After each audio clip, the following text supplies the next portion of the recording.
Hello, my streaming sanctuary family. Welcome in to another season of Women on the Move Empowerment Sessions. I am so grateful that you have found your way to be with me here in this space. We are on season 4 of Women on the Move. OMG. I can't believe it. God is moving, and so are we. And this season has been one of the most challenging seasons yet. I can say that. There were a lot of moments where schedules were not aligning. Um, Obstacles just kept seeming to show up with different guests that I wanted to have on the show. And it just felt like every step forward toward having these conversations required another level of faith in me. It required another level of patience and perseverance. But one thing I have learned is this is that when something carries purpose and it carries weight, resistance will try to stop it at the door. But God is still faithful. God still showed up, and guess what? That is exactly why this season matters. This season, we're going to be talking about overcoming. So, of course, I had to overcome some things in order to see God's hand manifest on season 4. Over the next few weeks, you are going to hear from some incredible women whose lives carry some powerful testimonies of strength, of survival, healing, faith, and victory. These are not polished stories from people who have never struggled. So if you are in your struggle, have ever struggled, you're going to be able to relate to their stories. These are real women who have walked through real pain and made the decision to keep moving anyway, to keep showing up anyway. And today's episode especially is going to touch your heart very deeply. Joining me today is Valerie McWilliams, someone I have had the honor of working with in the past, and I came across her story on Facebook. And when I saw her story, I immediately knew this was not a testimony that should just be stay hidden behind a post. I wanted her to share her story and her journey of overcoming. It needed a voice. While she had a voice and she was sharing on her platform, I knew I wanted to do a little bit more with it. I knew I wanted her to sit down and have a conversation with me and provide a space where other women could hear it and recognize that they are not alone who are going through the same thing. So today I want you to lean in, maybe grab you some tissues, take a deep breath, allow yourself to feel every moment of this conversation because I truly believe someone listening today is going to see themselves in this story and in this testimony. And if there is one thing I want every woman to take away from this season, it is this. What you are going through, you are not going through alone. Do not let the devil make you think that you are going through this alone. You are overcoming, and there is a tribe waiting on the other side of your healing. There is a village that is waiting in the middle of your process. There are women around you who understand the weight, the questions, the fear, and the fight of what you are going to or what you are going through. So listen, be prepared to face your fears. Be prepared to confront what has tried to break you down. But most importantly, be prepared to discover that you will, yes, you shall overcome. With that being said, I know it was quite a bit of a long introduction, but thank you for staying with me. But with that being said, come on, let's get into today's empowerment session. Let's go. Welcome to the streaming sanctuary, where the broken scrolling still carry, where the lonely find a family, every pixel hums with faith and mercy. Welcome in to Women on the Move. I am here officially with my guest, Miss Valerie McWilliams. And listen, before she gets into her story of overcoming, I want to talk a little bit about her background, what she brings to the table, because not only does she bring experience, but she also brings excellence, she brings leadership, she brings legacy, and all the things to the Women on the Move space. Valerie is a seasoned senior compliance and operational risk leader. She has over 30 years of experience spanning the financial services, human resources, and enterprise operations. Valerie currently serves as an SVP at Bank of America, where she partners with senior HR leadership to oversee compliance and operational risk across chief people organization. She has a focus on enterprise services and global corporate communication. Valerie has a strategic mindset, and we can tell from all of that. Her strength in risk governance, her unique ability to take complex regulatory requirements and translate them into practical, sustainable solutions that will drive real impact for her organization. Her academic foundation is just as impressive as her career.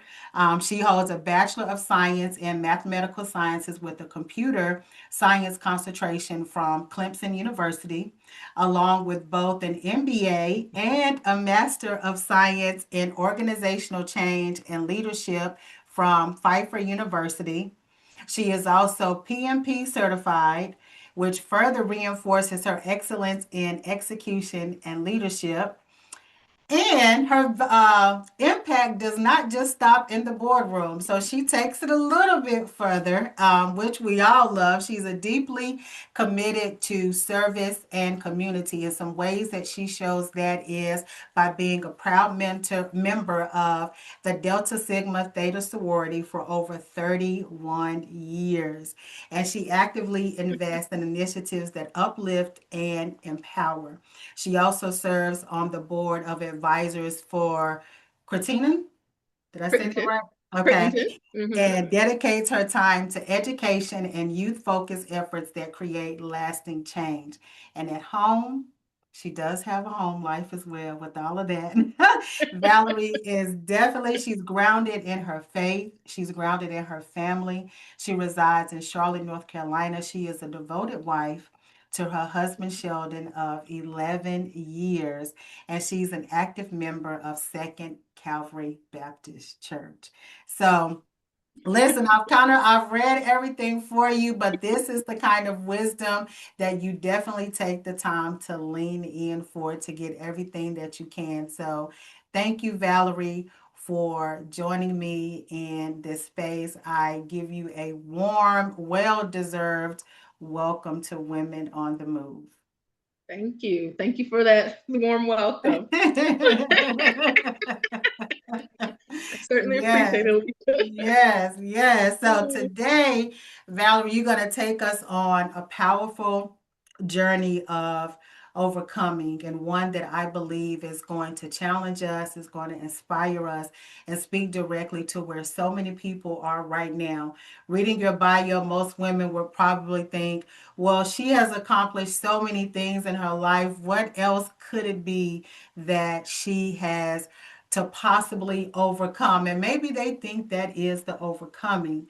But what we want to highlight and what I want to shed light into is through all of the accomplishments that we have in life, like, we have those times where we are at the top of the mountain and everything is going great. It's Mhm. spectacular, right? But then life happens the way life can and life does. And we don't understand why it happens. Most of the time, it happens at the most inconvenient of times where we are not expecting it, and it's more like a blow than anything else. Like, that's really the only way that I can describe it. So let's start at the beginning and set the foundation for your story to overcoming. Talk a little bit about, or briefly explain, the season that you found yourself in, and what was the challenge that you had to overcome, and what made that challenge hard to carry? Okay, so my season it was a health challenge for me. So I'll go back to it was January of 2023. Um, so January started off, kicked off. Oh, New Year's, everything was going well, but in the middle of January, I started having a pain in my right arm, and I Mm, kept saying, "Oh, that's funny. I didn't lift any weights, so I'm like, why is my arm hurting?" And so, I kept putting it off. You know how we do. Well, maybe I tweaked it doing something. I don't know, why is it still hurting? And so I was just talking to my best friend LaShawn, and I was just like, my arm's still killing me. And so this is like, so mid-January it started hurting. And then towards the end of January, I was like, it was still hurting. And so my best friend was like, you might want to go to the doctor. And I was like, I think I'm okay. I'm gonna just wait it out another week. You know how we do, putting Right. things off. I'll wait it out another week. And then my husband, Sheldon, was like, your dad had multiple myeloma. You you better go get it checked out. And so I was just like, nah, that's so far fetched. I don't think that's it. And for those that don't know, multiple myeloma is a blood plasma cancer. But when my dad had it, he had it back in 2016. Okay. So 10 years ago, but he went into the hospital in February the 21st. And I'll tell you, I know that date, February the 21st, 2016, he went in, they found it. Um, but he died 30 days later because he ended up getting pneumonia when he was in the hospital, and that kind of took him out of here. So he didn't die from multiple myeloma. He died because of all the other effects. Because my dad was, battling alcoholism, so he had to, when you're in the hospital, you don't have your alcohol, so he was going through that Okay. withdrawal from alcohol, and then, just I think they had to put like a feeding tube, down him, and so then that ended up causing his pneumonia, and he died. He ended up passing away. So that was like 10 years ago. He passed away 30 days to the date. So March 21st, 2016 was when he passed. And so, when Sheldon brought it up, he said, oh, fast forward back to 2023. I was like, nah, that's too far fetched. I don't think it's multiple myeloma. So I ended up making an appointment with my primary care doctor. And so he thought it was, because at that time I couldn't write. And I remember I went out, my last day in the office was February the 3rd, 2023, because that was Sheldon's birthday. So I went to the doctor that morning, and then we went out to meet some friends later on. But I was having a hard time writing and typing because I do a lot of typing with my job. So I Mm-hmm. was just like, so my doctor was like, well, it could be, he was just saying maybe like a sprain in one of your tendons. So he said, if you're still feeling bad a week from now, I'll refer you over to Ortho Carolina. So of course, a week later, I was still in pain. I was just like, it's not getting any better. I'm still not, I started not being able to use my right hand as much. And I'm right-handed. So so to me, I was like, oh, so I had to, it was just painful to do anything. So finally they got me over to Ortho Carolina. But at the time, I don't know why, but I was connected to a physician's assistant, a PA. I didn't have, the doctor. So but one of the things that we assumed was the PA was taking everything that we discussed and going back to the doctor to get a consult. But so, he kept saying, oh, it's your brachial plexus. He thought it was um, maybe from your shoulder to your neck to your shoulder, that Okay. maybe something was going on there. So he called it the brachial plexus. He was giving me like medication, and then I had cortisone shots. And then finally, after 2 weeks, we were just like, because he kept saying he was baffled, and he was doing x-rays. And I was like, you don't see anything on the x-ray? I said, there's nothing, because I could feel it in my upper right arm. I was like, you sure there's nothing in my upper right arm? He was like, no, we don't see anything on the x-ray. And I was just like, oh, it's just, even riding in a car was painful, going over bumps was Oh painful, wow. everything. I was just so miserable. I was miserable in so much pain. And I have a high threshold for pain. I never had any children, but Mm-hmm. I have a high threshold for pain. So if I'm feeling it, like if somebody's feeling a 10, I'm probably like a 20 with the pain, because I don't feel it. It's not, it's pain. I can deal with pain, but Mm-hmm. I was in excruciating pain. So this same year, all of my friends were turning 50. I was going to be turning 50 in July. So I was missing all the parties because I was like, I'm so miserable. I ain't going to be able to go to the party. I don't like being around people when I'm miserable, because they always Yeah. know I'm the life of the party. I'm like, oh, talkative. So if I'm kind of like down and just not really talking, I wasn't going to be able to disguise my Yeah. pain. So Yeah. I missed out on about at least 3 or 4 50th birthday parties. People were having these big celebrations, but I just said I'm in so much pain. So finally, 2 weeks later, after we had been seeing that PA, he kept saying, I'm baffled, I'm baffled. We asked him if we could see if he could refer us to the spine doctor.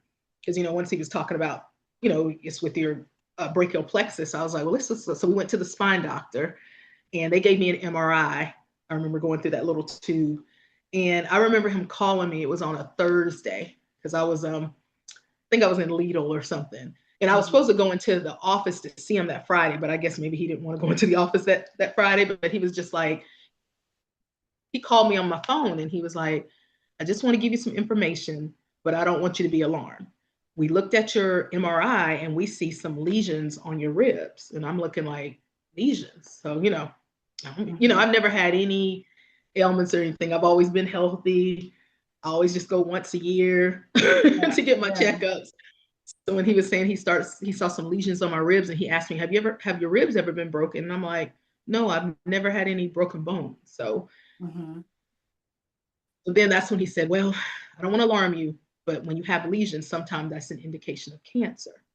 And I Mm. was looking at the phone like, repeat that because you know how I'm out and about. And I was like, but he said, but don't be alarmed. It could just be, it could be something else. Maybe Yeah. it's not cancer, but what I want to do is get you over to the Levine Cancer Institute so they can run additional tests. So at that moment, I had, they sent me over to the orthopedics oncologist, and they ran some tests. So I had to go get like there's this test where they put like a radioactive solution in run it through your veins, and you have to sit for like an hour or two, and then you come back and go through a machine and I think it's like a sugar solution and Okay. a radioactive sugar solution or something. And so what it will do is if you have cancer in your body, it'll light up.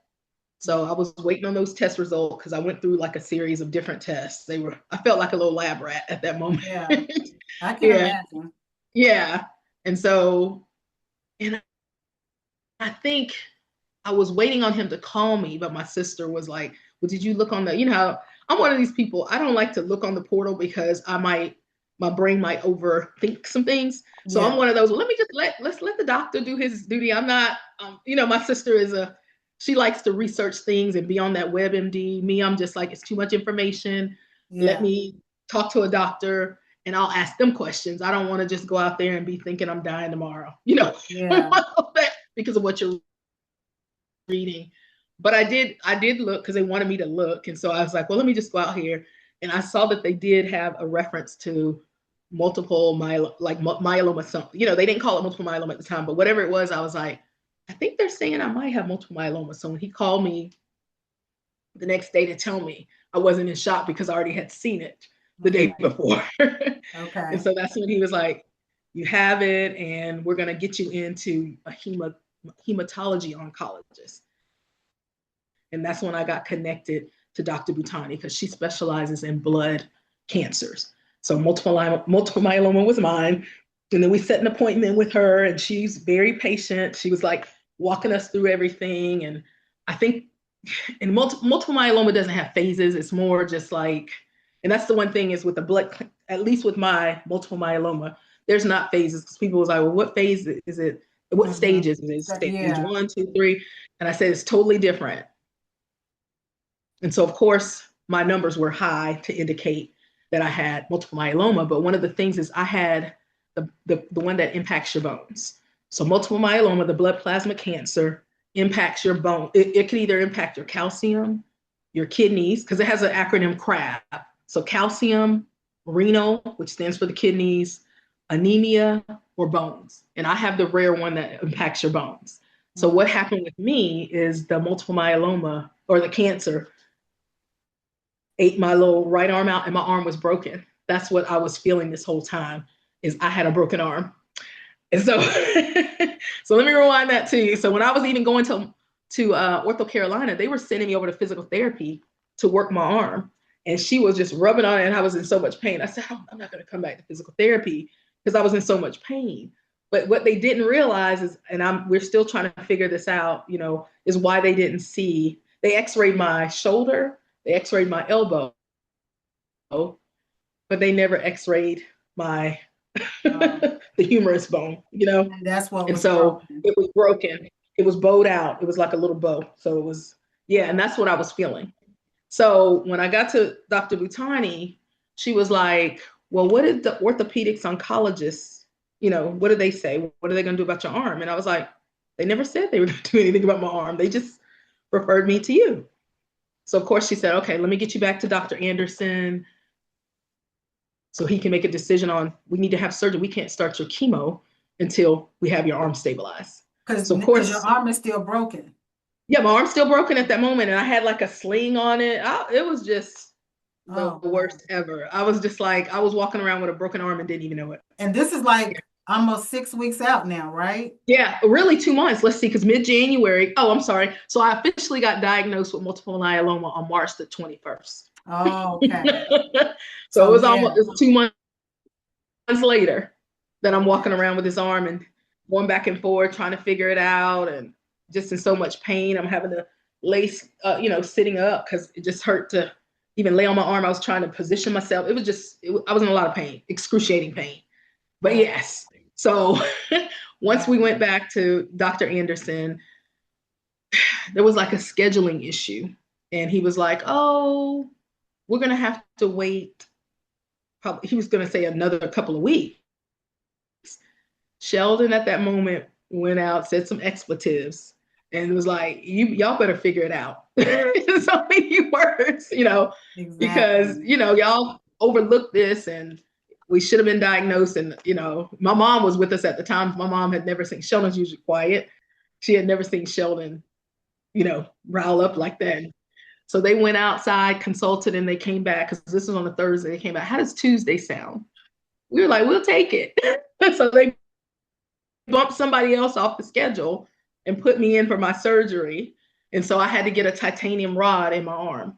So they put one in, and, Sheldon was a little nervous about that. And for me, like, even when they diagnosed me, I was just calm. You know what I'm saying? I was calm the whole time.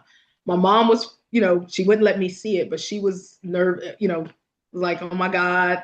And then I had another friend that locally, that I grew up from high school. She was just like, we didn't know how you were doing it. You just were so strong. And I was just like, well, I knew I was going to overcome. I knew I was going to get through this season, and I wasn't worried. I was just glad I wasn't in any more pain. So when you Yeah. go through that, I was down in that valley, but after I had my surgery, I was a whole nother person. I woke up, because when you're going through the surgery, you don't know what's going to happen, Right. and I was just like, the Lord's going to see me through. We had a chaplain that came in. One of my line sisters is a chaplain at Atrium, and she sent over one of her counterparts, because she couldn't come. I can't remember why she couldn't be there. So he came and prayed with us that day right before my surgery, But I was just like, it's gonna, everything's gonna be all right. God's gonna work it out, So I just was always just positive. And then I also had another friend, my friend Lori. She's a nurse anesthetist. I can't say it. And so Mm-hmm. she was just giving me some guidance on, hey, ask them to do a pain block for you. That way you won't be in so pain after your surgery. So she was just giving me things that when she was in the room, that she knew what to ask for. And then I want to say that same day, there was two Black women that came in to see me before my surgery, and they were going to be in the room for some, and so I was like, God worked it all out. So I wasn't Yeah. nervous. I knew I was going to wake up, and I couldn't remember what their positions were, but I just remember they were two Black women, and they were like, "We got you." So, Yes. so Yes. I was just like, everything lined up. And so I had my surgery. It was, I had to stay in the hospital overnight. But when they came in the next day, the doctor admitted, my the orthopedic oncologist admitted to Sheldon. He was like, yeah, it was really bad. Her numbers were bad, and I'm glad we were able to get her in sooner than later so she could start her chemo. Because I started my chemo like that it was on April, I'll never forget, it was April the 11th, 2023. I started my chemo infusions. So I did that for up to, I think it was from April to July. And then at the same time, I knew once I was in, got my numbers correct or whatever, I decided to do my own, it's called an autoanalogous stem cell transplant. And so Okay. once because each week I was drawn, like when you have cancer or any type of thing, you're always getting your blood drawn. So luckily I'm not afraid of needles. Yeah. So every week they'd always check your numbers and all that good stuff. And they could see that with the chemo infusions, and those were more just like shots that I got in my stomach, almost like a insulin shot. And so Okay. I go get that. I was doing that weekly. And so I would go and just, had to connect to an IV and have that, and then I also had bone strengthening. I still have those where you go in and get like a bone strengthening because I want to make sure my bones are are solid. Like they're much better. They Okay. strengthen. So that's through an IV as well. But that was the main thing with that process. I decided to take a leave of absence. I know some Yeah. people work when they have cancer, but I was just like, I want to focus on my health. So that's why I was like, nope, I'm not going to work. I'm going to take a leave of absence. I said, I've never taken any benefits whatsoever or Mm. been out for any time. So I said, you know what? I'm going to take my time. So I went out. I think I went out probably 2 weeks after in February. Or was it? I'm trying to think. Maybe when I had my diagnosis. I was trying to remember when I went out, but I thought it was maybe February. I Okay. just said I'm not going back to work until I'm healed. And so Yeah. that's what I did is I was just like, let me focus on my health. So I go to my appointments, come home, relax on the couch because sometimes it can make you tired. And I would always lay on the couch and I could look out in our backyard. We just have nature back there, Yeah. So I would just always be looking out and thinking about, So that's, just thinking about my healing and getting my mind right and just praying and all that good stuff. And of course, I had my village that, Yes. people Yes. were checking on me, making sure I was okay. And then even people at my job, they would call me and say, we're just checking on you. We miss you, XYZ, because I went out unexpectedly because I didn't come back. And that's what it was. I think when I went out on February the 3rd, I kept extending it. And then finally, when, after the diagnosis, I was just like, yeah, I'm going to be out. So I took my short term and then I went into my long term. And I think my short term was 6 months or so. Okay. But so they started prepping me for my stem cell transplant. So I think I had my last chemo session in July. And then and that's when they started the prep work. So you go and you get like a port up here where because I knew I was going to be in the hospital after my stem cell transplant, but they put a port up here and that's where they draw blood. And I love that piece because now all they do is hook up to you in your port and draw the blood. They don't have to keep sticking you. So, Okay. but the one thing about the port is you got to keep it clean. You got to make sure it doesn't get infected, that type of thing, Yeah. because it's so close to your heart. So I was, making sure it was clean. I was paranoid about that because I had another friend that said her mother didn't die from the cancer. She died from an infection that was in Mm. her port, So that was in my head. So I was just like, I said, I'm coming out of here. I didn't want to go through all this and not make it out. But they, pulled out my stem cells. So I had a day where I went in and they got all my good clean stem cells. And that was like towards the end of August. They pulled them out. It took a minute. It's almost like dialysis. You're laying Okay. on the bed. They have a machine that's taking all your blood out, separating the stem cells, and then putting the blood back in you. So now Mm. I knew at that time, my grandmother at the time had, she did dialysis. So I was just like, that was the most draining experience because I remember we went in about maybe 6 o'clock and we didn't finish till about 2. So being on that Mm. machine, and it was almost like a washing machine. That's what making that squishing Yeah. noise. So yeah, so just getting that process together, and then they take your stem cells, they put them on ice, and then they send you home, and then you check into the hospital. And so I went into the hospital on September the 6th, and on that day they gave me full blown chemo, and that's when I lost all my hair, or my hair started coming out at that moment. It didn't come out right away, but because I'll back up and tell you a story. I was waiting to lose my hair back when I was getting my chemo infusions, and I had asked my oncologist, when is my hair gonna fall out? And she Mm-hmm. was like, well, it doesn't fall out with the chemo infusions because they're not as strong. Yeah. But she did warn me. She said, when we get ready to prep you for the stem cell, we're gonna do full blown chemo one last time to make sure everything is gone, if Mm. there's anything left. And she said, that'll be when you lose your hair. So I was like, okay. Because even my best friend asked me, she was like, are you going to be okay with losing your hair? I was like, yeah, it's just hair. It'll grow back. Yeah. Because I always, I've never been attached to my hair. I'd cut it off one time, I just never been attached to my hair because I said it'll grow back. It's like, Yeah. like anything, like a plant, if you water it and nurture Exactly. it, it'll grow back. So I was fine with losing my hair. So I was waiting on it to come. So I had my full blown chemo on that Wednesday, and then that Friday, that's when they hooked me back to the machine and put the stem cells back in Okay. me. So one of the things with the stem cells is when you have a stem cell transplant, it wipes out your immune system. So I was like a newborn baby. I couldn't, when people came into my room, they had to have mask. I had to have a mask. I'm still wearing my mask because my white blood cell count still isn't in range. But I Mm. had to get all of my vaccinations again because your Mm. body doesn't remember anything because you're getting like a stem cell transplant. I try to tell people you're getting a whole new immune system. Yeah. That's when you start over with your stem cells, And so that was one of the things I was like, okay. So I had to get used to, just making sure everything was clean. There was a certain diet that I had to follow initially, just making sure what I eat. You had to be careful, of what you were eating because you Yeah. wanted to make sure, everything was healthy that you were eating.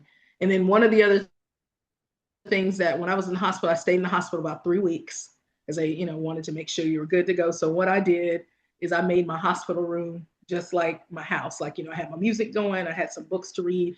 I wanted to make it, because, when you're in the hospital, sometimes you feel a little isolated. And Yes. so, at the time we had like a meal train going on, and some people even elected to spend the night sometimes at the hospital because I could have one guest overnight.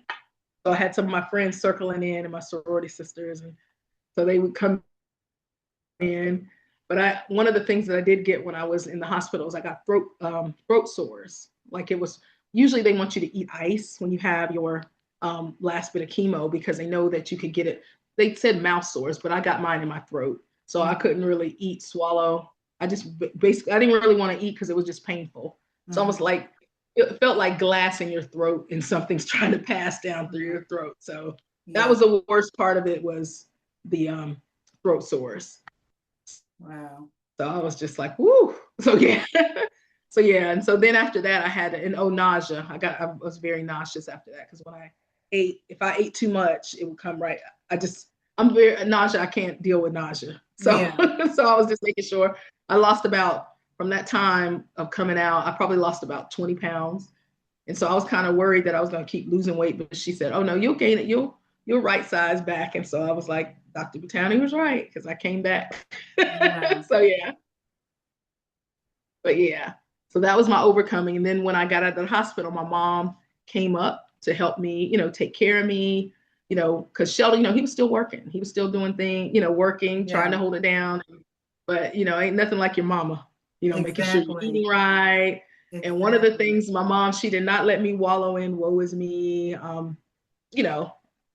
You know, just she just said, hey, let's, like even if when she was here, she likes to work out in the yard. She was like, hey, you don't have to do anything. We don't have to walk anything. Just come sit out and get some sunshine. And I think that's what helped me is, with my recovery was I was sitting out there whilst, and sometimes I would help her if I had the energy, but Mm-hmm. I allowed myself to just relax and do what I wanted to do. Like I didn't feel like I needed to be on or doing this. I just allow myself to be, if I'm tired, I'm gonna take a nap. If I don't feel good, I'm gonna Yeah. rest because anybody that knows me, I'm always just like get it, doing something all the time. But this was the moment to just relax, rest, and listen to God's voice at that time because that's when I started thinking about, I think I'm gonna retire at 55. I was just thinking about some things that Yeah. I wanted to do. It's like when you're not, sometimes when you're just you're used to doing things, you don't realize how tired you are, and then you know thinking about your future and what you want to do. Is Yeah. that your purpose? Yeah. I was able to kind of hone in on my purpose and maybe say, just saying, hey, I want to I want to get into my purpose instead of working for someone all the time. I want to make sure I'm fulfilling my purpose because I was like, I don't know how much longer I have on earth. Yeah. I just don't know. So I was just like, that was kind of like an awakening for me to say, hey, you need to be working in your purpose. So Mm. yeah. So this, And I know I talked a lot on that. no, listen. So this was a 10-month journey, 11-month journey. Yeah, it was. And then really almost like like I always say, the other thing too that I always would get is bone marrow biopsies. And I don't know if anybody's ever had a bone marrow biopsy, but there's no way to have anesthesia on your bones. So it can be very painful. So every Mm. year, like up until my stem cell transplant, I think I had one in April of 2023, August of 2023, and November. So I had 3 bone marrow biopsies in that one year because they wanted to kind of, at the very beginning, they wanted to see what your numbers were there. Then right before my stem cell transplant, they wanted to check, and then post stem cell, they wanted Mm. to check because they always had to have the baseline of where you are. And then after that, I'd have it every September. So I had another one September of 24, and then just recently September of 25. And you'll have And I'll another have one. one more in September 2026. Yeah. And then hopefully, because right now I take a chemo pill. So I've been trying to work with her because I said, I don't want to be taking a chemo pill. I'm just, I can say I'm anti medication, but I'm just like, what is this medication doing? Because, Yeah. with that chemo pill, it's a, just getting the process you got to have. Like, no one can handle the chemo pill if they're a woman of childbearing age. It's just a lot with the chemo pill. They're they even have compliance when it comes to the chemo pill. They want to make sure, you aren't pregnant because it causes birth defects. And I'm 52, so I said my childbearing age was years ago. But luckily, they wanted to make sure you were not on your cycle for 2 years, and so I met that 2 year mark in 20. What was it? 25, October Okay. 25. So now I don't have to go through, every time you got to do certain regulations to get your chemo pill. Okay. Because one of the things that I was having to do is having to go do a pregnancy test every time it was time for me to renew my chemo pill. And I was Mm. just like, oh my God, this so now I can just call and get my prescription just like a regular person. So it's not as bad now. Yeah. But I don't want to take it forever. So I just told her, hey, when can I When can I stop get this? off my chemo pill? Yeah, because that was the one thing is I always had my notebook of questions. So Dr. Butani always knew me. I was gonna have my questions. Like what, like, and Yeah. that's one of the things that if I could share that with anybody is be an advocate for your health. Don't just take what they tell you and Yeah. ask questions. I always say ask questions because for me, I was making sure I was asking those questions. What does this mean? And I didn't have any, like sometimes people have neuropathy with their with multiple myeloma. I didn't have any of that, thank God. But Yeah. people have like the tingling in their hands. I didn't have any of that, you Mm. know. So I was just like, the like I said, those prayers, lifting those prayers, because I did not have a lot of the symptoms. And sometimes when I would go to the Levine Cancer Institute, because once you have your stem cell, you have to be in isolation. So when you go get your blood work, they put you in a special room because they don't want you around just anybody. They kind of want you isolated. And so when I would come, they were like, you had a stem cell transplant? When did you have your stem cell transplant? Because they just like, oh my God, you look so good. Like, because I guess Oh, I don't know what other people look like, but I guess I didn't look like what the you other didn't people look look like what like, you was going through, going through girl. that. Yeah, well, I didn't look like what I was going through because people was like, you just had a stem cell transplant? They couldn't believe it. And I was like, yeah, I had it on September the 8th, 2023, but they just were just amazed that I looked so good. And that was one of the things that I will say. They always was like, God is good. You look so good. You don't look like what you've been through. And so I Yeah. was like, well, thank you. And like I said, I was always just making sure I was, when I got home, I didn't just lay on the couch and do the woe is me. I was just up and out, outside sitting in the sun. And somebody else said that too, is just that sun, that being outside in nature, you know, Yeah. it does something to you. So yeah. So I was like, hey. But So yeah, yeah. let me ask you this because Hmm. you're, I mean, definitely transformational story, right? Hmm. And you were uplifting. People were looking in like, wait a minute, how are you so calm?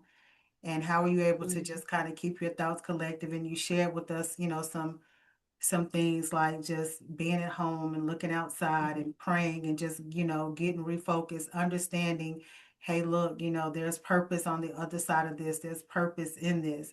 But was there ever a moment where you felt some tension, like some tension of, I don't know if I can do this anymore? Or, like this is too much. Were there ever any moments of tension, and how did you get through those moments of tension? Yeah. And so for me, that main tension probably was that when I had those throat sores and I just was like, Mm, this, it was just the worst feeling ever. When I was in the hospital room, because some nights, some people didn't spend the night. So I was there by myself some nights, and so just being alone, and in pain with my Yeah.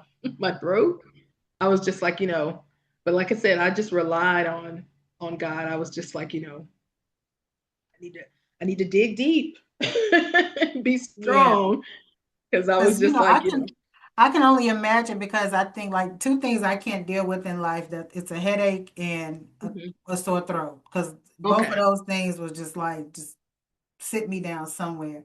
But I couldn't imagine it yeah, going through that, the complication of a sore throat, but knowing that, okay, hey, this isn't just, something went down the wrong way, or this is just a virus that may be gone in 24 hours, but this is a result of like almost like your body is attacking itself. yeah, and it felt like my throat was closing up. Mm, That's how. If ever anybody ever had like your throat closing up, I was just like, am I gonna stop breathing? Or like, am I yeah, gonna, like, yeah, you start trying to breathe through your nose because you're like, oh, it just felt like my throat it was just like a closing, you know. yeah. And then on top of that, that nausea, they kept those little, blue bags because I would get nauseous like nobody's business. And I was just Mm, like, ooh. So between those two things, I just was like, those two things were going to take me out of here. Because even when I got home, I just always I had to find that balance of how much I could eat. Like if I ate yeah, over just 1 inch, one more, yeah, I, I was going to that grabbing those. I can't think of what they're called, but it's that yeah. blue bag, and I was just like, yeah, that was the worst part. I just couldn't, and that's the one thing I can't take, being nauseous. I can't take that. I can take a headache and a sore throat, but just not that closing of my throat. But yeah, so but just getting over that and just being able, that was just one, for me, that was just one bump in the road. And Yeah. even when I lost my hair, I'll never forget that moment. It was a week after like rough about that Monday. I had the chemo, the full-blown chemo on that Wednesday. And then on Monday, something told me when I got in that shower, you're gonna lose your hair today. So I Oh, was just, because every day I was washing my hair because I had it, like I said, Sheldon had cut on, I made him cut off, or I was washing my hair every day. And so when I went to lose my hair, it was just coming out in clumps. So I just told Sheldon to come and just cut it. So he came and just cut the rest of my hair off because it was just like coming out in clumps. crumbs. So yeah, but I was prepared for it because like I said, I already had my stylist cut it down enough, but just going in and just being Mm, pulling it out. yeah. That's so, like some people when they have alopecia, I think there was a congresswoman up in Michigan or something, and she was talking about how she lay down and she just lose a braid. So Mm, just imagine you just being able to take your hair and just it comes out in your hand. pull out. Yeah. So but I was prepared for it because I was just like, it's coming, but I didn't know when, but I Yeah. knew it was coming. And so at that So moment, one thing that I just called Sheldon and said, "Hey, I need you to bring." yeah, cut it off. One thing Oh, go that ahead. is just like really resonating throughout your story that I hear is it's just the word preparation. Because it sounds like a lot of your preparation, a lot of your shifting and just leaning into God and even just having a stronger faith. Like this all happened before you got into the storm. Like for some Mm-hmm. people, the shift happens in the storm, but it's almost like your shift happened Mm-hmm. before the storm, and it was like when you got there, like you already got your umbrella. It's like you already know Yeah, that you're yeah. covered. And Mm-hmm. even though these things are going to happen, it was just like for every step that you were taking, it was like God was 10 steps ahead. And it was just like, hey, this is about to come. Be prepared Mm-hmm. for this. This is about to come. Be prepared for this. And I think Yeah. that is so awesome because even though that shift happened beforehand, it still allowed you to overcome. Because sometimes we forget those breadcrumbs because God, He'll throw us those breadcrumbs. He'll give us those little nuggets along the way. Like, His word says, I'll never leave you. I'll never forsake you. His word says that, He's going to give us strength. He has plans for us of an expected end, right? Plans of, and like we want to lean on those words, but sometimes we forget about it. But it was like you kept your Mm-hmm. eyes straight ahead, knowing, okay, God, I am going to come through this, and your village is Mm-hmm. strong. You Yes, got a it you was. got a strong village. I do. I do. I don't take that for granted at all. And prior to this, one of my line sisters experienced multiple myeloma 1 year before. Oh wow. So she was able to be one of my support systems as well because she already had went through it. So she said, let me tell you about this. Or she was able to tell me, everybody's experience is different.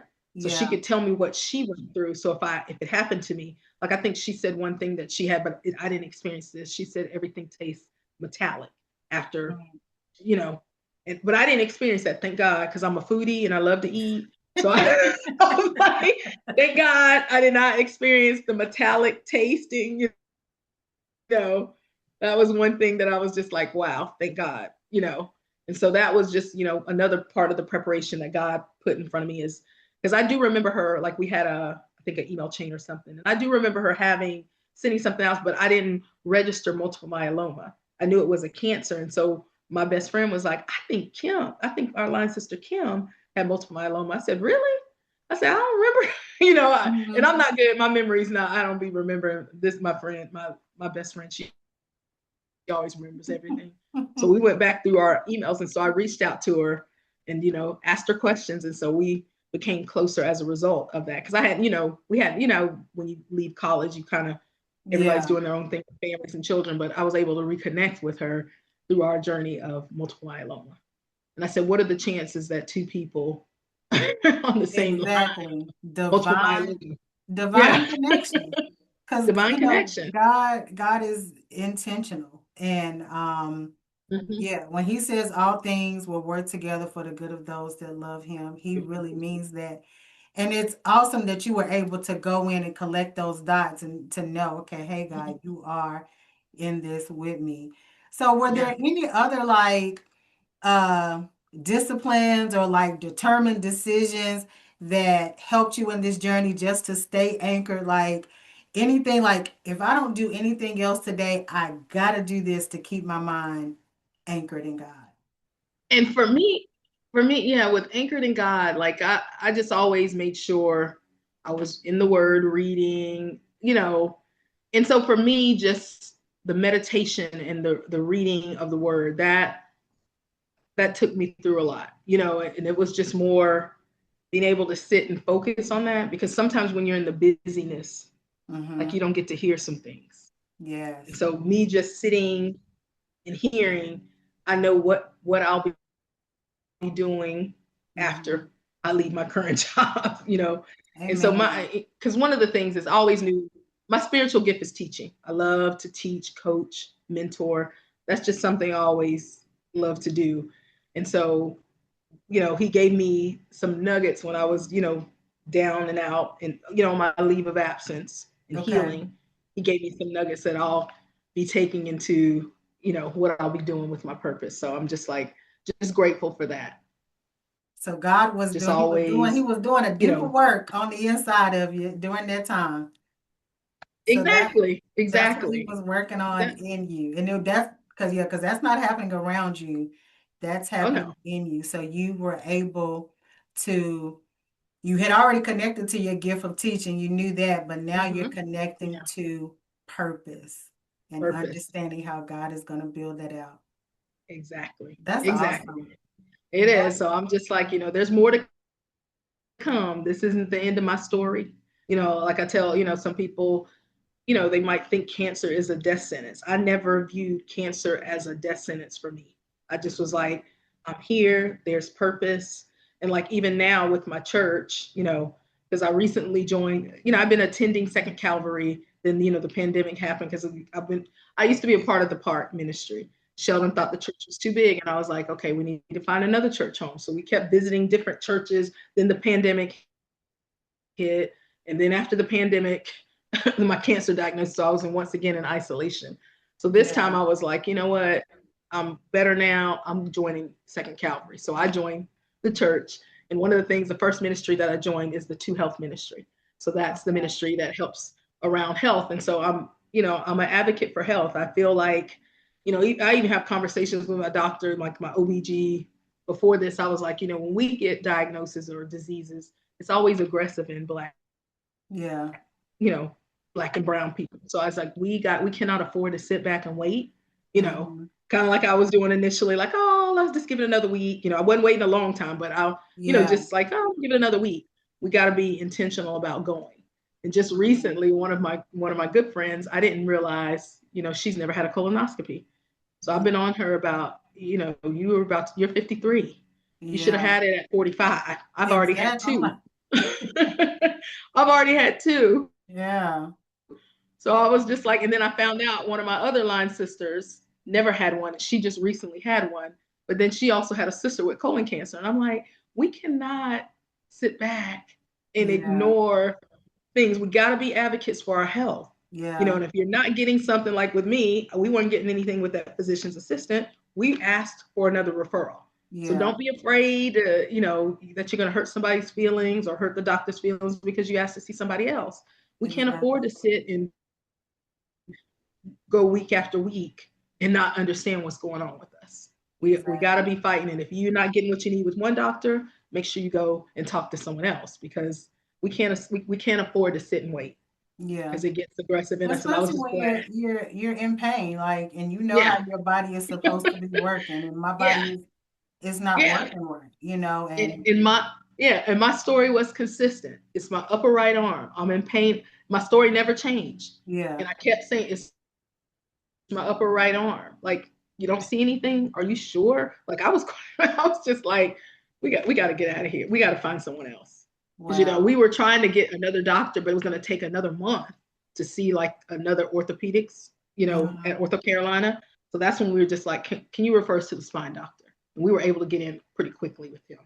So I Yeah, was just to like, get some things thank going. God we did, because that's when he saw the lesions, and it kind of like a ripple It effect. was just a, yeah, So, full circle. Like, let's just yeah, open up and we wow. cannot. You can't Yeah, afford because, like, yeah. at this point, time is of the essence because, and then with your arm being like you It were is. walking around with this broken arm already, so Exactly. In a no telling sling. when you In a broke it. sling. Yeah, now Yeah. you Because I got was it in just a like, yeah, I just sling. woke up, and yeah, I just woke up with the ache. It was started off as a gnawing, then it got louder. You know how when you have something, Mm-hmm. it's loud. To Yeah. pretty soon Because like when it's you just said, like, when man, you like, can't write, so you know. if you can't write, you probably can't hold anything in your arm, like things, No, no. the quality of Bathing, life is everything. slowly deplenishing. It was. I was just like, I wasn't myself. Because even the Mm-hmm. doctor was like, when he came in, he's like, wow, you look, because I guess I looked like a whole nother person. Maybe I was just like, because I just, the I'm pain. hurting. Yeah. The And pain. Tylenol and ibuprofen are not Yeah, getting it, sir. These no, pain medicines, no, physical therapy, none of that is working. exactly. So, Yeah. So that's, mhm. Val, so how would you describe uh victory going through that season? Ooh. Victory for me was just reclaiming my health, Mhm. reclaiming, my health, my joy, just getting back to, you know, I have a new normal, because now I have, some meds and some routines and, doctor's appointments. But I was just happy I wasn't in the pain. The victory was overcoming that pain and overcoming cancer. Because, Yeah. I have a story. Now I'm a cancer survivor. This coming up weekend, I'm actually going to a cancer survivors retreat up in, there's a organization called Casting Carolinas, where they take cancer survivors and they teach you how to fly fish. So I'll be up in there with other cancer survivors up in, we're going to Canton, North Carolina. There's it's called Lake Logan Conference Center. So we'll be up there, and they're going to teach us how to fly fish. Everything is completely free. They give us all the meals. So I'll go up, I think it starts on Friday at 2, and then we'll Okay. wrap up on Sunday at 3. But it's going to be just good to hear, be around other cancer survivors, hearing their stories. There's going to be wellness sessions. So it's going to be a great time. I told them I don't want to touch a live worm, but, but I'll do everything else. If you have some fake, artificial bait, I'll do that, but I'm not touching I'm worms. But not touching I'm no excited. I've water. never fly fished, so Well, yeah. that sounds Yeah. exciting. I Mhm. don't even want to touch a fish unless it's fried and No, on a plate that's with some hot sauce. That's what I told somebody. I said, I hope I have some good fish this weekend. Yeah, fry the Yeah. fish, put it on Mhm. the plate. That Yes. I Yes. remember when I was little, my dad would go fishing. He would come home and he would clean the fish, and I would just sit there and watch him do it. But the exciting part for me was when he would start salt and peppering and putting that batter on there, put it in there. Yeah, that's the part I want to Yeah. see. The fish Yeah. fried. Yeah. So So yeah. let's just think about a full circle moment, Val, because I really appreciate the depth that you gave into your story and just allowing us to be in that journey with you from 3 days ago, from you know the time where the pain started to the diagnosis to everything that happened after that, and then everything that happened in between. And right now, somebody watching this is probably already gone into a similar situation, and they're just like, there is no way that I'm going to get through this. So what would you say to the woman who is watching and she's in the early stages of her own fight? What's your advice to her? What I would my advice to her is don't give up. You know, it looks like for for me and for other people, just depending on where you are, you may not be able to see the light at the end of the tunnel, but it's going to come. Mm, But you can't give up. You know, stay in the fight. You know, stay in your faith, because your faith will get you through. God's going to give you a word, whether it's through a person, whether it's through a scripture. He's going to give you something to keep you in that fight. And that's what I always tell people: do not give up, because that's what the devil wants you to do. They want you to give yes, up. But I yes. never let the devil steal my joy, because I had plans. You know how everybody has plans. That year when I was turning 50, I was going to South Africa. That was my plan. So one thing I said to myself was, "Devil, get behind me," Mm, or no, I said, "Cancer, get behind me. yes, I'm going to South Africa." And so I didn't get to go on the original in July when I was supposed to go, but I still made it on my 50th at the end of April that following year. So still it wasn't quite the plan that I had, but God exactly. had a better plan for me. And I was still able to make it to South Africa to see it. So like I Wow. said, you might can't see what the plan is, but God Mhm. has a better plan for you, but you got to hang on, and you got to fight. You got to stay in the fight. And that's what if that's the one piece of advice, is to stay in the fight. Don't give up. Stay in the fight and Mhm. work the plan. Like, and I'm so glad that you Yep. got to make it to your trip to South Africa and Yep. didn't get right. Because like you said, I didn't go when I initially planned, but that reminds me of, delay is not a denial, you That's know. right. Even though the vision may tarry, wait for it because it is going to come. So stay in the fight, work the plan, be an advocate for Don't give up. yourself. Use the voice that God So has given you and be an advocate for yourself. Valerie, you are the walking testimony of being an advocate for yourself. You definitely do not look like what you've been through. I thank you for sharing your thank story you. here. I thank you for even sharing your story on social media because I know when I saw it, and of course, I know you from when we worked together in corporate America. And you've always been a ray of sunshine, and you always carried that teacher spirit. You always had that notebook and that pen, and you would ask your questions. And I even remember then, like you just being like, "No, you got to fight for yourself. You got to fight for yourself." Yeah. And you you didn't take junk from nobody. So this diagnosis was no different. You definitely handled it and showed us that you handle it with only the grace that God could have given you. So I am glad that you were here and able to just come on and share your story. I mean, you did not find it robbery. You told me yes, and you came so willing and excited. Oh And yeah. because didn't your mom retire? Like, what didn't that just happen Oh as yeah. well? Yes. Yeah, My mom retired this past November, but yeah, we threw a party for her this past Saturday. yeah. So that was going on as well. I was So like, it's oh, There was some things happening, I but was like, woo, again, you were in the yeah, shift and keeping me abreast of yeah, everything. So I'm just delighted that I made it to the calendar and we made it here to this space. Just thank you for your honesty and your courage, your willingness to share.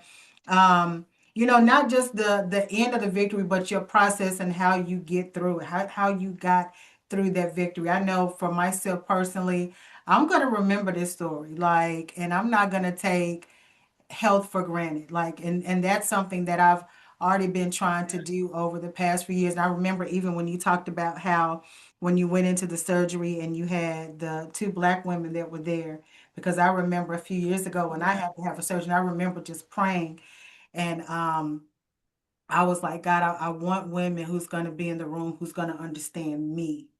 And when I showed her, I got in there, and the first nurse, she was a black woman. Then it was another black woman that came in. I was like, "Are y'all gonna be taking care of me?" And they were like, "Yeah." yeah, And I said, "Oh man." yeah, And they just kind of looked at me, and I said, "This is what I prayed for." I was like, I was like, God, I'm good. They was like, "Yeah, sis, we got you. We got you." yeah. So God black sent his angels. women, God sent his brown angels. women, wherever. Listen, if you have the calling of healthcare, get into the health field because we need Yes, people in there to we be need you. advocating We for need to us. see you.